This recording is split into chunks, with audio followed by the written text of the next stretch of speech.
Hello guys, welcome back in this video. तो यहाँ पे बजट को रिकॉर्ड करते हैं। इस वीडियो में देखते हैं बजट में क्या क्या हुआ जो हमारे इन्वेस्टर के लिए अच्छा तो कुछ नहीं हुआ। वैसे ऑलमोस्ट सब चीज़ें बेकार, सब चीज़ें मिडिल क्लास के लिए और इन्वेस्टर्स के लिए तो सबसे बेकार बजट, अब तक के हिस्ट्री का सबसे बेकार बजट इन्वेस्टर के लिए जो है बजट था।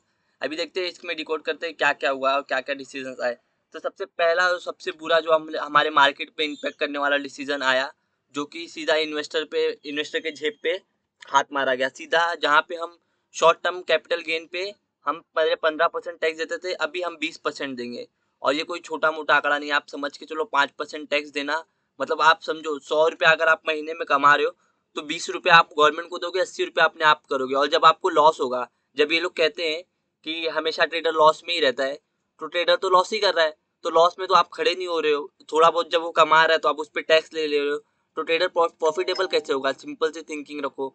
तो यहाँ पे ये चीज़ तो इन्वेस्टर्स के लिए सबसे भयंकर आया। और उससे भी भयंकर क्या आया, लॉन्ग टर्म कैपिटल गेन। मतलब आप इतने मेहनत से अपने इन्वेस्ट करते हो, इतना अमाउंट लॉन्ग टर्म के लिए सोचते हो, वेट करते हो, पेशेंसली वेट करके स्टॉक चुनते हो, फिर उसमें रुक के रिटर्न कमाते हो।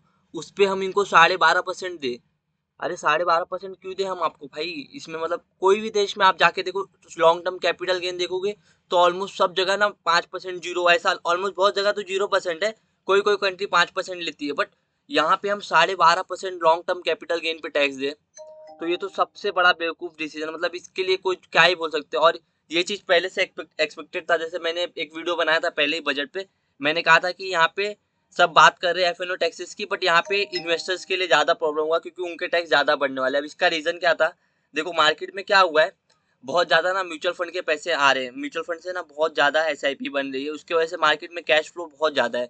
यहाँ पे आप देखोगे हर महीने बहुत कितना 24,000 करोड़ का हर महीने की एसआईपी है। तो उससे क्या हो रहा है, मार्केट नीचे ही नहीं गिरा। यहाँ पे जब भी नीचे गिरा एसआईपी के पैसे थे वापस ऊपर। तो क्या हो रहा है, लोगों के पास काफी ज्यादा होल्डिंग्स पड़ी है म्यूचुअल फंड में एंड हमारे स्टॉक्स में। तो क्या हो रहा है, वहां पे वो प्रॉफिट नहीं बुक करे, तो प्रॉफिट नहीं बुक करे तो गवर्नमेंट को टैक्स नहीं जा रहा। अभी इनकी लालच इतनी ज्यादा है कि वो पैसा निकालने के लिए क्या कर रहे हैं, टैक्स बढ़ा दे रहे हैं, ताकि सोच रहे हैं यहाँ जब बुक करेंगे तो टैक्स आएगा। अभी जब आप हाई प्राइस पे बुक करोगे, ऊपर के प्राइस पे, तो आपको ज्यादा टैक्स भी देना पड़ेगा। तो ये टैक्स जब आप दोगे 12.5%, 20%, तो इनके जेब में सारा पैसा जाएगा, बैठे बैठे ये कमा रहे। अभी इनसे भी पेट नहीं भरा इनका, तो इन्होंने एसटीटी भी बढ़ा दिया। अभी एसटीटी कितना बढ़ा है वो सुनो। पहले एसटीटी कितना था एफ ट्रेडिंग पे, जहाँ पे हम ऑप्शंस में करते थे, तो एसटीटी 0.0065% समथिंग था। अभी इसको 0.001 कर दिया है। अब ये बहुत बड़ा ह्यूज इम्पैक्ट क्रिएट करेगा। अभी समझो, जैसे आप पहले ऑप्शन में बाय सेल वैल्यू पे ना, जैसे फॉर एग्जांपल अभी यहाँ पे ऑप्शन लेते हैं, एग्जांपल लेते हैं, अभी आपने 50 रुपए का ऑप्शन खरीदा और उसको ही जब आपने उसमें प्रॉफिट या लॉस जो भी बुक किया, तो आप उसी ऑप्शन को बेचे। तो मान लेते 50 रुपए का ऑप्शन 2 बार में, तो 100 रुपए का आपने वो किया, क्रिएट किया, 100 रुपए का ऑप्शन बाय सेल किया, और उसमें आपके लॉट साइज क्या होता है, मान लेते हैं निफ्टी का, तो 25 का लॉट साइज है, तो 2500 का हुआ। तो यहाँ पे आपको ऑलमोस्ट ना 25 रुपए के आसपास आपको टैक्स देना था पहले, फॉर एग्जाम्पल। तो अभी वो टैक्स आपको 0.035% एक्स्ट्रा, मतलब आप यहाँ पे 25 रुपए से आप अभी 30 रुपीज के आसपास दोगे। मतलब फॉर एग्जाम्पल अभी समझो एकदम सिंपल से, आपने अगर 1000 रुपए का एसटीटी पहले क्रिएट करते थे, तो अभी आपको 1300 साढ़े 1300 रुपया देना पड़ेगा उस एसटीटी के लिए, 350 रुपया ज्यादा। और आप आंकड़ा सुनोगे तो आप हिल जाओगे, आप सोच रहे हो कि ये छोटा सा अमाउंट, इससे क्या फर्क पड़ता है। पिछले साल गवर्नमेंट ने यहाँ पे एसटीटी से ना 15,000 करोड़ रुपया जमा किया था एक साल में। और अगर अभी जिस हिसाब से एसटीटी बढ़ाए हैं, तो इससे एस्टिमेट करके, कैलकुलेट करके पता चल रहा है कि ऑलमोस्ट 25,000 से 30,000 करोड़ रुपया एक साल में जमा होगा। 25,000 30,000 करोड़ रुपया सोचो एसटीटी से हम ट्रेडर दे रहे हैं अपने जेब से। ट्रेडर कितना कुछ दे रहा है, एसटीटी दे रहा है, इनको जीएसटी दे रहा है, ब्रोकर को ब्रोकरेज दे रहा है, फिर ब्रोकर उसके ऊपर भी एसटीटी, वो सीजीएसटी एसजीएसटी मार रहा है। ऑलमोस्ट कितने चार्जेस हम पे कर रहे हैं, ये लोग और बोल रहे हैं कि ट्रेडर लॉस करे। अरे वजह तो समझो इधर, और से भी ऊपर से चढ़ा हुआ है। तो यहाँ पे ये चीजें आ गई है एसटीटी। और फ्यूचर्स पे तो एसटीटी और बढ़ाया गया, ऑप्शन से भी ज्यादा फ्यूचर पे एसटीटी का इम्पैक्ट गिरेगा। क्योंकि अगर आप, मैंने जो ऑप्शन का एग्जांपल दिया उसमें आप 1000 रुपए का एसटीटी करते थे पहले, तो अभी 1350 पकड़ के चलो। बट अगर अभी आप उसमें फ्यूचर से गिनोगे तो ये ऑलमोस्ट 1500 के भी ऊपर जाएगा आंकड़ा। 1000 रुपए की पहले अगर फ्यूचर से होता तो आप 1500 के भी ऊपर जाएगा आंकड़ा। तो ये जिनकी स्ट्रेटेजी फ्यूचर से डिपेंड होती थी उनके लिए तो बहुत ही टफ कर दिया है ये चीजों को। और यहाँ पे सबसे बुरी चीज एक और जो आई है इस बजट में, अच्छा तो कुछ भी नहीं हुआ है, इसके लिए बताने लायक है भी नहीं कुछ अच्छा। अच्छा क्या हुआ है, सिर्फ कुछ भी नहीं हुआ ऑलमोस्ट। सिर्फ अच्छा किसके लिए हुआ है, बिहार के लिए हुआ है और हमारे आंध्र प्रदेश के लिए हुआ है। और दूसरा चीज क्या है, देखो इंडेक्सेशन हटा दिया प्रॉपर्टी वाले पे। प्रॉपर्टी टैक्सेस क्या होते थे पहले, अभी इसका एग्जांपल से समझते हैं इंडेक्सेशन क्या होता है। जैसे अभी पहले आपके पिताजी ने, समझ लो एग्जांपल के लिए, 20 लाख का एक घर लिया, एक प्रॉपर्टी लिया एक जगह पे, ठीक है, प्राइम लोकेशन पे 20 लाख का लिया था 20 साल पहले। बट अभी 20 साल हो गए हैं और आप अभी उधर रहते हो और आपको उस प्रॉपर्टी को सेल करना है, आपको दूसरे को बेचने का है। तो आप क्या करोगे, उस प्रॉपर्टी को 1 करोड़ में बेच दिए, मान लो 20 लाख का घर 1 करोड़ में बेचा। तो क्या होता था पहले, इंडेक्सेशन करता था कि इन्फ्लेशन से पहले का 20 साल पहले वो 20 लाख रुपया कितना होगा और अभी वो 20 लाख रुपया कितना होगा, वो इंडेक्सेशन करके, फॉर एग्जाम्पल वो चीज करने के बाद, इन्फ्लेशन एडजस्ट करने के बाद, वो आपके पिताजी का उस समय का 20 लाख लगाया हुआ, इस समय 90 लाख रुपया वैल्यू हो रहा है।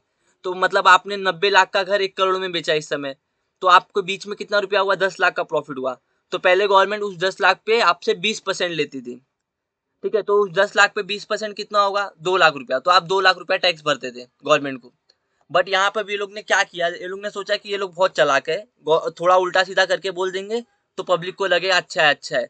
अब ये लोग ने क्या बोला कि हम ये इंडेक्सेशन डायरेक्ट हटा देंगे और यहाँ पे टैक्स 20% से घटा के 12.5% कर देंगे। तो क्या हुआ, सबको लगा टैक्स घट गया, बहुत अच्छी चीज बहुत अच्छी चीज, पर इसके पीछे लॉजिक समझो, अभी गेम समझो। इंडेक्सेशन हटाने का मतलब क्या हुआ, इनका जो यहाँ पे प्रॉपर्टी आपने बेचा अपने पिताजी के टाइम, आपके पिताजी ने 20 लाख में लिया और आपने 1 करोड़ में बेचा, और उसका इन्फ्लेशन एडजस्ट करने के बाद 90 लाख का वैल्यू आया एक्चुअली। तो आपने लॉन्ग टर्म कैपिटल गेन कितना किया, 10 लाख का। बट अब ये क्या बोल रहे हैं, इन्फ्लेशन की माँ की आंख, अब सीधा लगेगा 20 लाख से 1 करोड़, मतलब अब 80 लाख आपने प्रॉफिट किया। मतलब आपके पिताजी ने 20 लाख में खरीदा, भले वो कितने टाइम पहले खरीदा, 20 लाख में खरीदा, आपने 1 करोड़ में बेचा, बीच में बचा 80 लाख रुपया, 80 लाख पे लाओ 12.5%। अभी 80 लाख पे 12.5% होता कितना है आप देखते हैं। तो ये सीधा सीधा 80 लाख पे, एक मिनट, 80 लाख हुआ ना, 80 लाख पे 12.5%, 0.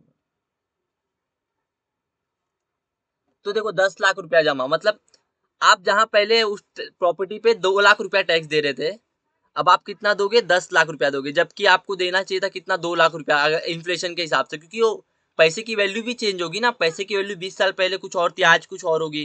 तो वो चीज को तो इन्होंने हटा दिया। अभी आप लोग साफ साफ देखो 8 लाख का फर्क पड़ रहा है, मतलब आपको तो इतना प्रॉफिट भी नहीं हुआ, एक्चुअली देखोगे तो आपको इतना ही प्रॉफिट हुआ। 90 लाख का घर था इंडिकेशन के बाद, 1 करोड़ में आपने बेचा, 10 लाख का आपको प्रॉफिट हुआ। बट आप तो 10 लाख पूरा टैक्स ही दे रहोगे, तो आपको मिलेगा क्या।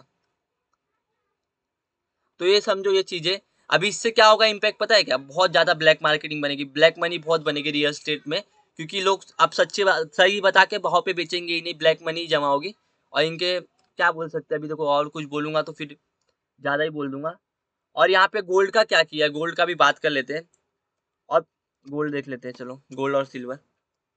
यहाँ पे देखो गोल्ड में इन्होंने क्या बोला, कस्टम ड्यूटी हम कम कर रहे हैं।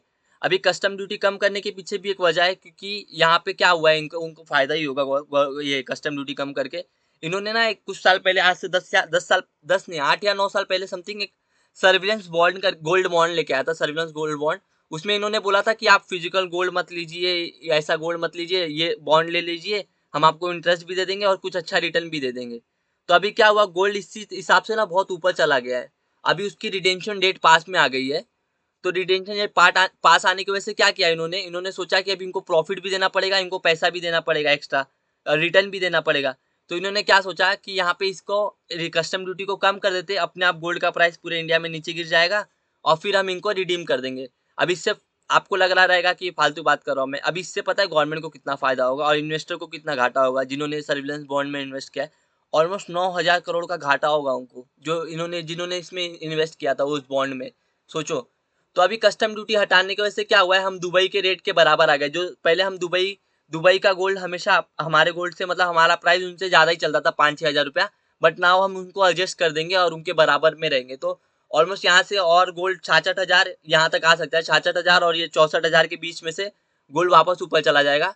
तो अगर किसी को लॉन्ग टर्म इन्वेस्ट करना है तो यहाँ पे मतलब गोल्ड में इन्वेस्ट कर सकता है अच्छा। और सिल्वर तो उससे भी अच्छा लग रहा है, सिल्वर भी अच्छा है, M6 सिल्वर। हम सिल्वर देखो ऑलमोस्ट 95,000 से 80,000 के आसपास आ गया, और ये बहुत अच्छा प्राइस है लेने का। यहाँ पे 80,000 से 77,500 के बीच में से यहाँ से ये बाउंस करेगा, ऑलमोस्ट यही 80,000 के यही लेवल से बाउंस कर जाएगा यहाँ पे वापस सिल्वर। थोड़ा बहुत यहाँ पे साइडवेज होगा और फिर वापस 1 लाख की ओर बढ़ जाएगा। तो ये दोनों एक अच्छे इन्वेस्टमेंट लग रहे हैं, ले सकते हो यहाँ पे गोल्ड और सिल्वर। और यहाँ पे थोड़ा मार्केट की बात कर लेते हैं। मार्केट देखो, हम ऐसा लग रहा है कि हम अमेरिका के मार्केट बन गए। हमारे देश को कुछ फ़र्क नहीं पड़ा है, कुछ फ़र्क नहीं पड़ा है। इतना टैक्स बढ़ा दिया गया है, इतना कुछ ला दिया गया है, फिर भी हम इम्पैक्ट कुछ नहीं हो रहा है। हम तो सीधा ऊपर जा रहे हैं, ऊपर जाए जा रहे हैं, ऑल टाइम हाई पे हाई मारे जा रहे हैं।